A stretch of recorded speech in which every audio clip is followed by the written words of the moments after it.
శ్రీ మహాగణాధిపతయే నమః. శ్రీ మహాసరస్వత్యై నమః. శ్రీ గురుభ్యో నమః. శ్రీ లలితా మహాత్రిపురసుందరీ పరాభట్టారికాయై నమః. మనం 2026 మే నెలలో ఉన్నటువంటి ద్వాదశ రాశుల యొక్క ఫలితాంశాలలో భాగంగా కుంభరాశి వారికి ఉన్నటువంటి రాశి ఫలాలు చెప్పుకుందాం. ముందుగా ఈ రాశి అధిపతి అయినటువంటి శని ద్వితీయ స్థానంలో వేధస్థానంలో ఉన్నాడు. అంతేకాకుండా ఏలినాటి శని యొక్క ప్రభావం కూడా ఉంది. కాబట్టి వీళ్ళందరూ కూడా, ఈ కుంభరాశి వాళ్ళందరూ కూడా ఆరోగ్య విషయంలో ఖచ్చితమైనటువంటి జాగ్రత్తలు అవసరం. సమయానికి నిద్ర ఆహారం తీసుకోవడం అత్యంత అవసరం. ఈ రాశి వారికి అనవసరమైనటువంటి మాట తీరు వల్ల ఇబ్బందులు ఉండేటటువంటి అవకాశం ఉంటుంది. కాబట్టి జాగ్రత్తగా మాట్లాడడం, అనవసరమైనటువంటి విషయాల్లో కలుగు చేసుకోవడం, అనవసరమైనటువంటి వాగ్వాదాలకు వెళ్ళడం చేయకూడదు. మిగతా విషయాలకు వస్తే, తృతీయంలో రవి సంచారం చాలా అద్భుతమైనటువంటి సంచారం. ఈ మే నెల 16వ తేదీ వరకు కూడా చాలా అనుకూలమైనటువంటి పరిస్థితులు. వివాహ ప్రయత్నం చేసే వాళ్ళకి అనుకూలమైనటువంటి పరిస్థితి. భాగస్వామ్యంలో ఏదైనా వృత్తి వ్యాపారాల ఉద్యోగాలకు సంబంధించినటువంటి విషయాలలో కూడా అనుకూలమైనటువంటి పరిస్థితి, లాభదాయకమైనటువంటి విషయం.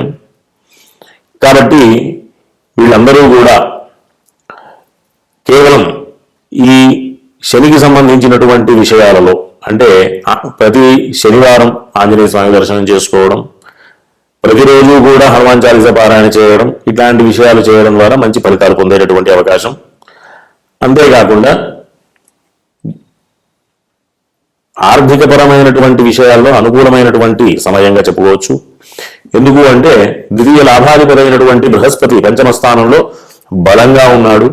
కాబట్టి ఎన్ని విషయాలలో కూడా ఇబ్బందులు వచ్చినప్పటికీ కూడా మంచి ఫలితాలు పొందడం ద్వారా, ఆర్థికమైనటువంటి విషయాల్లో అనుకూలమైనటువంటి స్థితి ఉండడం ద్వారా అన్ని ఇబ్బందుల నుంచి అధిగమించేటటువంటి అవకాశాలు వీరు ఉండేటటువంటి పరిస్థితి. అంతేకాకుండా వృత్తి ఉద్యోగ వ్యాపారాలకు సంబంధించినటువంటి విషయంలో కూడా 12వ తేదీ నుంచి అనుకూలమైనటువంటి స్థితి ఉంటుంది. 12వ తేదీ వరకు కూడా కాస్త అననుకూలమైనటువంటి పరిస్థితి. తృతీయ రాజ్యాధిపతి అయినటువంటి కుజుడు ద్వితీయ స్థానంలో వేధస్థానంలో ఉన్నాడు. కాబట్టి వృత్తి ఉద్యోగ వ్యాపారాలకు సంబంధించినటువంటి విషయంలో ఏదైనా నిర్ణయాలు తీసుకోవాలి అని అనుకుంటే 12వ తేదీ తర్వాత నుంచి మంచి అవకాశాలు ఉండేటటువంటి పరిస్థితి ఉంటుంది. తద్వారా మంచి లాభదాయకమైనటువంటి పరిస్థితులు కూడా. అంతేకాకుండా ఈ వీళ్ళు ఏదైనా భూగృహ సంబంధమైనటువంటి విషయాల్లో అనుకూలమే. తరువాత వృత్తి వ్యాపారాలకు సంబంధించినటువంటి విషయంలో అనుకూలమే. ఉన్నత విద్యలు అంటే ప్రాథమిక విద్య దగ్గర నుంచి ఉన్నత విద్య వరకు కూడా అనుకూలమైనటువంటి ఫలితాలు పొందేటటువంటి అవకాశం. కాబట్టి అందరూ కూడా ఏదైనా ఇబ్బంది ఉంటే గనక కేవలం హనుమాన్ చాలీసా పారాయణ చేసుకోవడం, దుర్గా అమ్మవారికి సంబంధించినటువంటి స్తోత్ర పారాయణ చేయడం ద్వారా మంచి ఫలితాలు పొందేటటువంటి అవకాశం ఉంటుంది. కాబట్టి అందరూ కూడా ధార్మికమైనటువంటి మార్గంలో నడుస్తూ విశేషమైనటువంటి ఫలితాలు పొందుతూ సుఖంగా ఉండాలని ఆశీర్వదిస్తూ స్వస్తి. శ్రీ మహాగణాధిపతయే నమః. శ్రీ మహాసరస్వత్యై నమః. శ్రీ గురుభ్యో నమః. శ్రీ లలితా మహాత్రిపురసుందరీ పరాభట్టారికాయై నమః.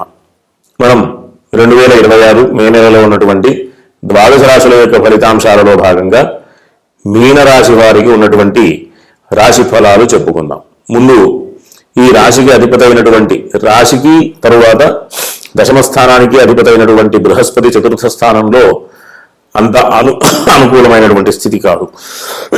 బృహస్పతికి 4వ స్థానం వేధస్థానం. కాబట్టి ఈ మీనరాశి వారికి ఉద్యోగపరమైనటువంటి వృత్తి వ్యాపారాలకు సంబంధించినటువంటి విషయాలలో, అంతేకాకుండా భూగృహ సంబంధమైనటువంటి వ్యాపారస్తులకి, అంతేకాకుండా ప్రాథమిక విద్య ఇంటర్ వరకు చదివేటటువంటి విద్యార్థులందరికీ కూడా కాస్త ఇబ్బంది కలిగించేటటువంటి గ్రహస్థితి.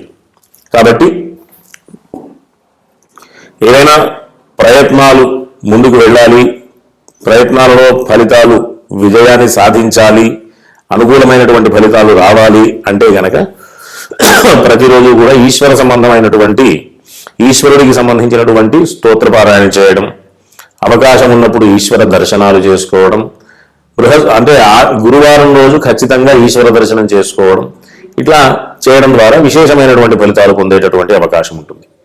కాకపోతే ఈ రాశి వారికి ఆరోగ్య విషయంలో జాగ్రత్తలు అవసరం.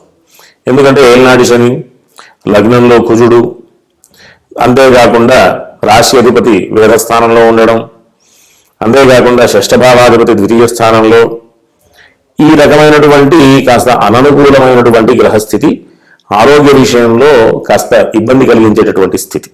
కాబట్టి అందరూ కూడా ఈ మీనరాశి వారు హనుమాన్ చాలీసా, సుబ్రహ్మణ్య స్వామి సంబంధించిన స్తోత్రాలు, అంతేకాకుండా ఆదిత్య హృదయం, ఈశ్వర సంబంధమైనటువంటి స్తోత్రాలు కూడా పారాయణ చేయడం మంచి ఫలితాలు పొందేటటువంటి అవకాశం ఉంటుంది. ఈ మీనరాశి వారికి విశేషంగా అంటే విదేశానికి సంబంధించినటువంటి ప్రయత్నాలు మంచి ఫలితాలను ఇచ్చేటటువంటి అవకాశం ఉంటుంది. విదేశంలో ఎవరైనా చదువుకోవాలి, ఉన్నత విద్యలకు వెళ్ళాలి అనేటటువంటి ప్రయత్నాలు కూడా ఫలితాన్ని ఇస్తాయి.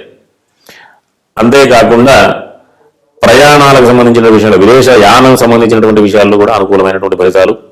కాబట్టి అందరూ కూడా జాగ్రత్తగా ఈ మాసంలో పూర్వార్ధం అంటే 15వ తేదీ వరకు కూడా కాస్త అననుకూలమైనటువంటి గ్రహస్థితి. కాబట్టి ఏదైనా ప్రయత్నాలు చేయాలనుకుంటే 16వ తేదీ నుంచి మంచి అనుకూలమైనటువంటి స్థితి, చేపట్టే పనుల్లో కూడా విజయాన్ని సాధించేటటువంటి అవకాశాలు కూడా.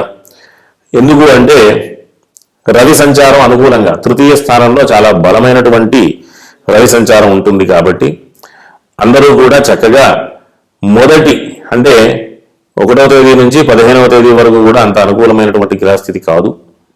కాబట్టి ప్రధానమైనటువంటి నిర్ణయాలన్నీ కూడా 15వ తేదీ తర్వాత తీసుకోవడం వల్ల మంచి ఫలితాలు పొందేటటువంటి అవకాశం ఉంటుంది. ప్రధానంగా వీళ్ళకి స్తోత్రాలలో ఈశ్వరుడికి సంబంధించిన స్తోత్రం హనుమాన్ చాలీసా, అంతేకాకుండా దుర్గా అమ్మవారికి సంబంధించిన స్తోత్ర పారాయణ కూడా చేయడం ద్వారా మంచి ఫలితాలు పొందేటటువంటి అవకాశం. 16వ తేదీ వరకు కూడా ఆరోగ్య విషయంలో జాగ్రత్తలు అవసరం. ఎందుకంటే రవి అంత అనుకూలమైనటువంటి స్థితి కాదు. కాబట్టి ఆదిత్య హృదయం పారాయణ కూడా చేయడం ద్వారా మంచి ఫలితాలు పొందేటటువంటి అవకాశం ఉంటుంది. కాబట్టి అందరూ కూడా చక్కటి ధార్మికమైనటువంటి మార్గంలో వెళుతూ, ధర్మమైనటువంటి విషయాలలో ప్రయత్నాలు చేస్తూ ముందుకు వెళుతూ, దేవుడి యొక్క అనుగ్రహం వల్ల మంచి ఫలితాలు పొందుతూ సుఖంగా ఉండాలని ఆశీర్వదిస్తూ స్వస్తి. శ్రీ మహాగణాధిపతయే నమః, శ్రీ మహాసరస్వత్యై నమః, శ్రీ గురుభ్యో నమః, శ్రీ లలితా మహాత్రిపుర సుందరీ పరాభట్టారికాయై నమః. మనం 2026 మే నెలలో ఉన్నటువంటి ద్వాదశ రాశుల యొక్క ఫలితాంశాలలో భాగంగా మకర రాశి వారికి ఉన్నటువంటి రాశి ఫలాలు చెప్పుకుందాం.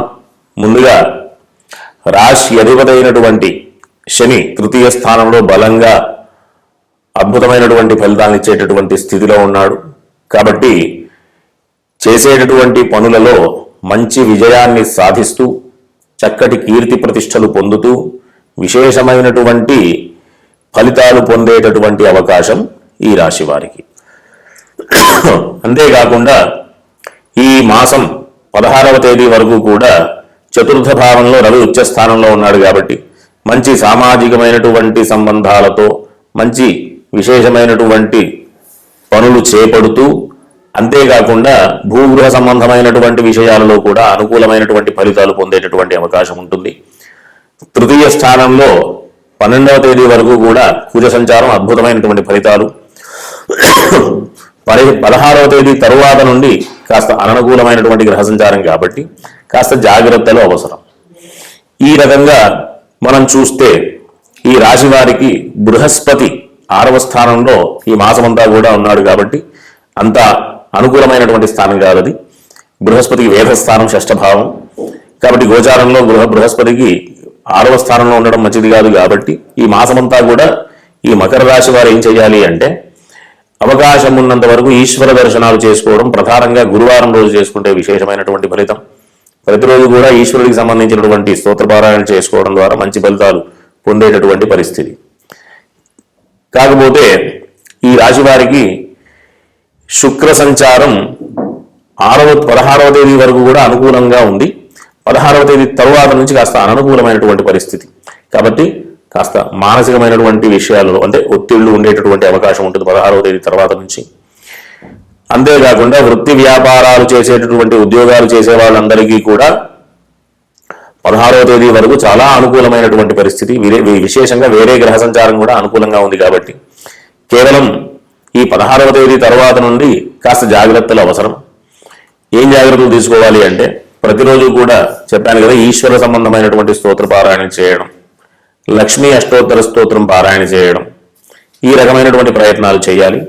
అంతేకాకుండా 16వ తేదీ నుండి కూడా ఈ రవి సంచారం కూడా అంత అనుకూలంగా లేదు. కాబట్టి ఈ లక్ష్మీ అష్టోత్తర స్తోత్రం, ఈశ్వర సంబంధమైనటువంటి స్తోత్రాలతో పాటుగా ఆదిత్య హృదయం కనుక పారాయణ చేయడం ద్వారా విశేషమైనటువంటి ఫలితాలు పొందేటటువంటి అవకాశం ఉంటుంది. కాబట్టి అందరూ కూడా ధార్మికమైనటువంటి మార్గంలో నడుస్తూ చక్కటి ఫలితాలు పొందుతూ సుఖంగా ఉండాలని ఆశీర్వదిస్తూ స్వస్తి.